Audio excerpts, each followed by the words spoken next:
Chapitres 43 et 44. Le décès de Baba, suite. Préparation, le Samadhi Mandir, la rupture de la brique, Samadhi de 72 heures, Sannyasa ou le renoncement de drogue, les paroles de Baba douces comme un nectar. Les chapitres 43 et 44 continuent à raconter l'événement de la mort de Baba, et par conséquent ils ont été réunis. Préparation. Les hindous ont coutume de lire les bienfaisantes écritures religieuses aux moribonds pour éloigner son esprit des choses matérielles et de le fixer sur des sujets spirituels afin que son évolution future soit aisée et naturelle. Tout le monde sait que quand le roi Parikshit fut maudit par le fils d'un rishi brahman et qu'il n'y avait plus qu'une semaine à vivre, le grand sage Sukadev lui expliqua pendant cette semaine la célèbre Bhagavata Purana. Cette pratique est en vigueur encore aujourd'hui et la Gita, le Srimad Bhagavatam et d'autres livres sacrés sont lus aux mourants. Baba étant une incarnation divine, il n'avait pas besoin d'une telle aide, mais il suivit cette pratique juste pour servir d'exemple aux gens. Quand il sut qu'il allait bientôt mourir, il demanda à un certain Monsieur Vaz de lui lire le Rama Vichaya. Monsieur Vaz lui lut le livre complet dans la semaine. Puis Baba lui demanda de le relire jour et nuit, et il termina la seconde lecture en 3 jours. 11 jours passèrent ainsi. Ensuite, il le relut encore pendant 3 jours. Il était épuisé, aussi Baba lui permit-il de s'en aller et resta en silence. Il demeura dans le soi et attendit son dernier instant. Depuis 2 ou 3 jours, Baba avait cessé ses sorties matinales et les circuits pour mendier. Il resta assis dans la mosquée. Il fut conscient jusqu'à la fin et conseillait aux fidèles de ne pas perdre courage. Il ne fit savoir à personne l'heure exacte de son départ. Kaka Sahib Dixit et Shriman Bhuti mangeaient tous les heures avec lui dans la mosquée. Ce jour-là, 15 octobre, après la Arati, il leur demanda d'aller déjeuner chez eux. Cependant, quelques-uns, à savoir Lakshmibai Shinde, Bagoji Shinde, Bayaji, Lakshman Bala Shimpi et Nana Sahib Nimankar restaient là. Shama était assis sur les marches. Après avoir donné les 9 roupies à Lakshmibai Shinde, Baba dit qu'il ne se sentait pas bien dans la mosquée et qu'il fallait l'emmener à la maison en pierre de Bhuti, où il serait bien. En prononçant ces derniers mots, il s'inclina sur le corps de Bayaji et rendit son dernier soupir. Bagoji remarqua que sa respiration s'était arrêtée et il le dit immédiatement à Nana Sahib Nimankar, qui était assis tout près. Nana Sahib apporta un peu d'eau et la versa dans la bouche de Baba. Elle ressortit. Alors, il cria très fort « Oh Deva !» Baba semblait ouvrir les yeux et dire « Ah !» à voix basse. Mais il devint bientôt évident qu'il avait définitivement quitté son corps. La nouvelle du décès de Baba se répandit comme une traînée de poudre dans le village de Shirdi et tous les gens, hommes, femmes et enfants, accoururent à la mosquée et commencèrent à se lamenter de toutes les façons de cette perte. Certains pleuraient bruyamment, d'autres se vautraient à terre et d'autres encore s'évanouissaient dans les rues. Les larmes ruisselaient des yeux de tous et chacun était accablé de chagrin. Certains commencèrent à évoquer des paroles de Sai Baba. Quelqu'un rappela que Maharaj, Sai Baba, avait annoncé à ses fidèles que dans le futur, il apparaîtrait sous la forme d'un garçon de 8 ans. C'étaient les paroles d'un saint et par conséquent personne ne pouvait les mettre en doute parce que durant l'avatara de Krishna, Seigneur Vishnu avait justement accompli cette action. Dans la prison, Krishna apparut à Devaki sous l'apparence d'un enfant de 8 ans, au teint lumineux, dont les 4 bras brandissaient des armes. Dans cette incarnation-là, le Seigneur Krishna avait allégé le fardeau de la terre. Et celle-ci, celle de Sai Baba, avait pour mission l'élévation de ses fidèles. Alors pourquoi douter? Les voies des saints sont vraiment impénétrables.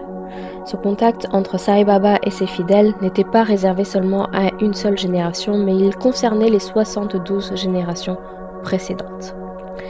Il avait généré de tels liens d'amour que les fidèles se figuraient que Maharaj, Sai Baba, était parti en voyage et il avait la ferme conviction qu'il reviendrait bientôt.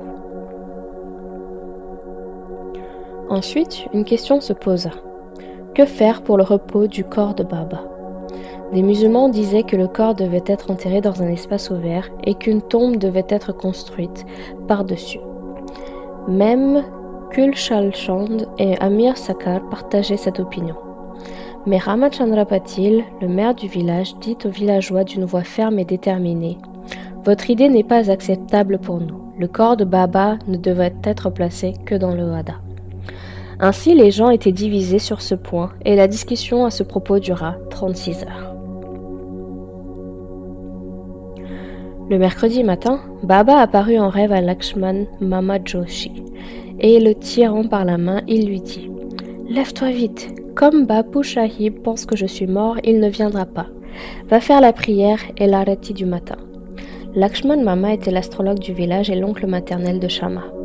C'était un brahman d'étroite observance et tous les matins, il rendait d'abord un culte à Baba et ensuite à tous les déités du village.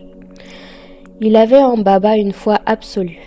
Après ce rêve, il vint avec tout le matériel nécessaire pour la puja et sans tenir compte des protestations des Maulavis, prêtres musulmans, il accomplit la puja et l'arati du matin selon le rituel approprié, puis il s'en alla.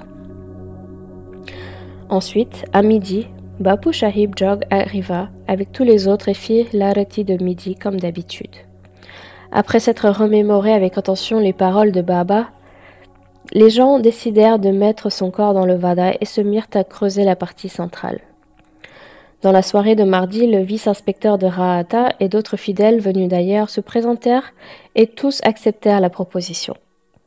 Le matin suivant, Amir Bhai arriva de Mumbai et le Mamlatar de Kopargaon. Les gens semblaient divisés dans leur opinion. Certains insistaient pour enterrer le corps à l'extérieur. Le Mamlatar voulut connaître l'avis de chacun et constata que la proposition d'utiliser le Vada comme tombe avait obtenu le double des suffrages.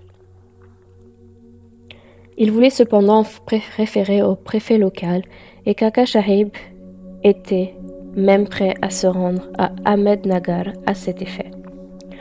Entre-temps, grâce à l'inspiration de Baba, les autres personnes changèrent d'avis et tout le monde vota à l'unanimité en faveur de la proposition. Le mercredi soir, le corps de Baba fut porté en procession jusqu'au Vada, et avec le rituel prescrit, il fut enterré dans le Garba matrice, c'est-à-dire dans la partie centrale qui avait été réservée à la statue de Muralidhara Krishna qui portait la flûte. En fait, Baba devint le Muralidhara, et le Vada devint un temple et un lieu saint où, depuis lors, des fidèles viennent en grand nombre chercher le repos et la paix de l'esprit. Les funérailles de Baba furent dûment accomplies par Bala Sahib Blat et Upashani, un ardent fidèle de Baba. Ici, nous pouvons remarquer que, et la chose a été observée par le professeur Nark, le corps de Baba n'est pas devenu rigide et que même après avoir été exposé pendant 36 heures, ses membres étaient restés souples, à tel point que l'on put même soulever son kafni sans le déchirer. La rupture de la brique. Quelques jours avant la disparition de Baba, il se produisit un signe inquiétant qui laissait présager l'événement. Il y avait dans la mosquée une vieille brique sur laquelle Baba posait sa main ou s'asseyait la nuit. Il s'appuyait sur elle lorsqu'il restait en position méditative, Yogashana. Depuis des années, il employait ainsi la brique, sans interruption.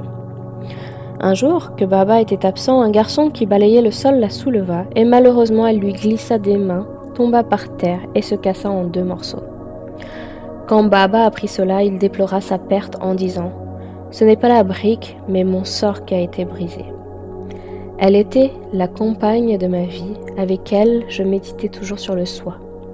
Elle m'était aussi chère que ma vie, aujourd'hui elle m'a abandonné. » On pourrait se poser la question, pourquoi Baba a-t-il exprimé un tel chagrin pour un simple objet inanimé tel que cette brique? À cela, Emad Pant répondit que lorsqu'il s'incarnait sur terre avec la mission précise de sauver les pauvres gens sans secours, les saints se mêlent à eux et agissent comme eux. En apparence, ils jouent, rient et pleurent comme n'importe qui, mais intérieurement ils sont parfaitement conscients de leur devoir et de leur mission. le samadhi de 72 heures.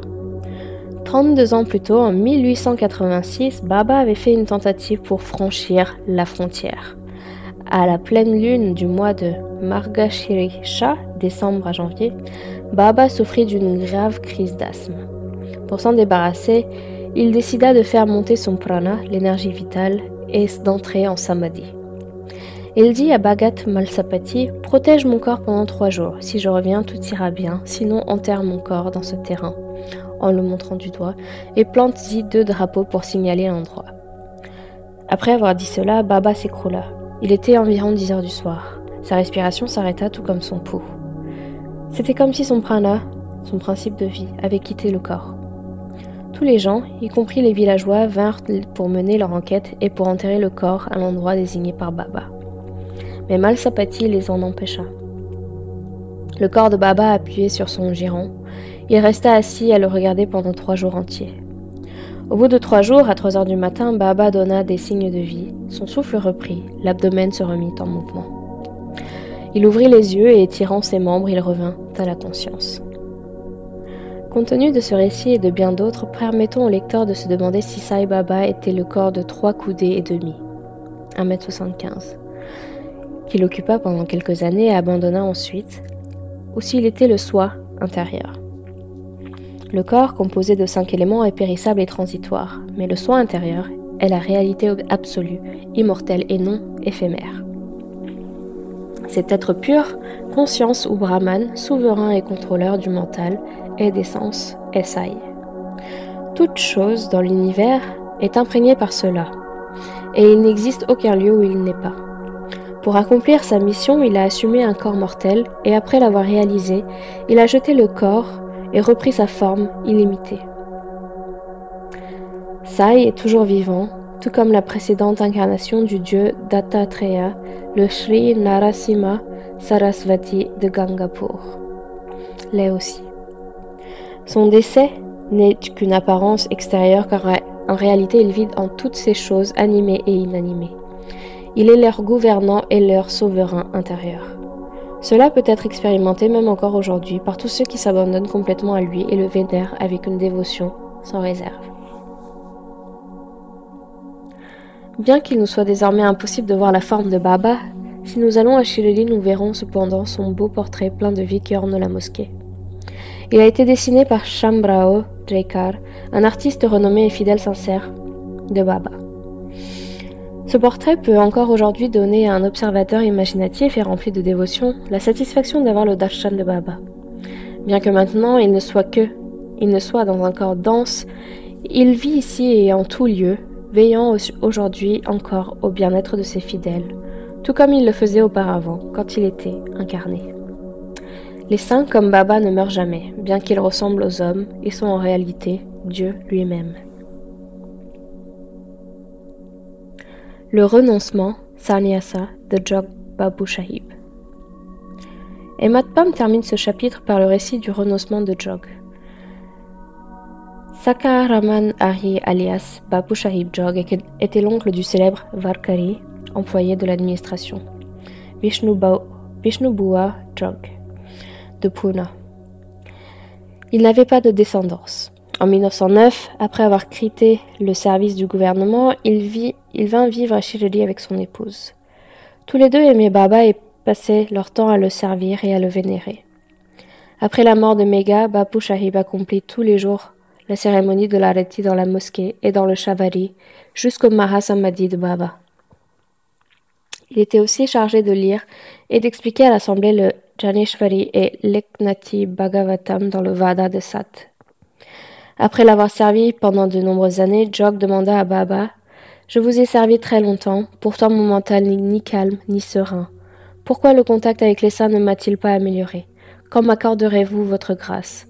Entendant la prière de son bhakta, Baba répondit « En temps utile, tes mauvaises actions, leurs fruits ou leurs conséquences, seront dissoutes. Tes mérites et tes démérites seront réduits en cendres, et j'envisagerai de te bénir quand tu renonceras à tous les attachements, que tu triompheras du désir charnel et du sens du goût et que, quand, ayant éliminé tous les obstacles, tu serviras Dieu de tout ton cœur et auras recours au bol du mendiant, c'est-à-dire que tu accepteras la vie du renonçant. Après un certain temps, les paroles de Baba se réalisèrent. La femme de Jog mourut avant lui, et comme il n'avait aucun autre attachement, il se retrouva libre. Il accepta la sannyasa avant sa mort et réalisa le but de sa vie. Les précieuses paroles de Baba. Le bon et miséricordieux Sai Baba répétait souvent dans la mosquée les douces paroles suivantes. Celui qui m'aime par-dessus tout me voit toujours. Pour lui, le monde entier sans moi n'est que désolation. Il ne parle que de moi, il médite sans cesse sur moi et chante toujours mon nom. Je me sens redevable envers celui qui s'abandonne totalement à moi et se souvient toujours de moi. Je rembourserai sa dette en lui donnant la réalisation du soi. Je suis cependant dépendant de celui qui pense à moi, qui a soif de moi et qui ne mange rien sans me l'offrir d'abord. Celui qui vient ainsi à moi devient un avec moi, tout comme le fleuve qui parvint à la mer et s'immerge en elle devient un avec elle. Ainsi, éliminant jusqu'à la plus infime trace d'orgueil et d'égoïsme, vous devriez vous abandonner à moi qui suis installé dans votre cœur. Qui est-ce je? Sai Baba expliqua maintes fois qui est ce je. Il disait, vous n'avez pas besoin d'aller loin pour chercher le je ou le soi. Hormis votre nom et votre forme, il y a en vous, comme dans tous les êtres, une conscience de l'être ou conscience de l'existence. Il s'agit de moi-même. Sachant cela, voyez-moi en vous aussi bien que dans tous les êtres. Si vous suivez cette pratique, vous réaliserez l'omniprésence et atteindrez ainsi l'union avec moi. En conséquence, Emad Pant prie humblement et affectueusement les lecteurs de bien vouloir respecter tous les dieux, les saints et les disciples. Baba n'a-t-il pas dit souvent « Celui qui se plaint des autres et ergote à leur sujet me perce le cœur et m'insulte, mais celui qui souffre et endure, tout me plaît le plus. » Ainsi, Baba est omniprésent dans tous les êtres et dans toutes les créatures, et il les enveloppe de tous les côtés. Il ne désire rien d'autre que l'amour de tous les êtres. C'est donc avec ce nectar, cette si bienfaisante et pure ambroisie que s'écoule toujours de ses lèvres, qu'il termine par ces mots. Ceux qui chantent avec amour la renommée de Baba et ceux qui lui prêtent l'oreille avec dévotion deviendront tous un avec Sai. Je me prosterne devant Shri Sai, paix à tous les